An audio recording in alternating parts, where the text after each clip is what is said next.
మేజర్‌గా అంటే చైల్డ్‌హుడ్ దగ్గరికి వస్తే సార్ అంటే ఆ ఏజ్‌లో మీ పర్టిక్యులర్ మీ చైల్డ్‌హుడ్ ఆ టైంలో మోస్ట్‌లీ ఎంటర్‌టైన్‌మెంట్ అంటే సినిమా ఆర్ క్రికెట్ అంటే స్పోర్ట్స్ ఇవి రెండే మేజర్‌గా ఉండే. ఒక చిన్న అబ్బాయి రోడ్ పైన నడుచుకుంటూ వెళ్తుంటే సడన్‌గా తనకి ఏదైనా స్వీట్ షాప్ కనిపిస్తే ఒక ఎక్సైట్‌మెంట్ ఉంటది. కానీ అదే అబ్బాయి ఇంట్లోనే స్వీట్ తయారు చేస్తుర్రు అనుకోండి అంత ఎక్సైట్‌మెంట్ ఉండదు.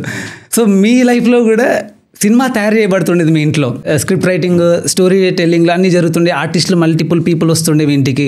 దిస్ ఈజ్ వాట్ సినిమా అనేది మీ ఫస్ట్ ఇంపాక్ట్ క్రియేట్ చేసిన సిచ్యువేషన్ ఏమన్నా ఉందా సార్ అట్లా? చిన్నప్పటి నుంచి అంటే ఫస్ట్ టైం నేను అంటే ఆయన వర్క్ ప్లేస్కి అంటే was co director for movie called ఇంద్రుడు చంద్రుడు. కమల్ హాసన్ గారు చేశారండి, సురేష్ కృష్ణ గారు డైరెక్టర్, నాయుడు గారు ప్రొడ్యూస్ చేస్తే ఆ సినిమాకి నాన్నగారు కో డైరెక్టర్.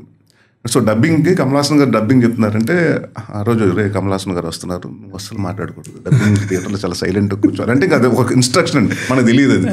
అంతలా కూర్చున్నాం అంటే గప్పుకుని ఈ సౌండ్ వచ్చినా కూడా అక్కడ ఏం డిస్టర్బ్ అవుతుందని.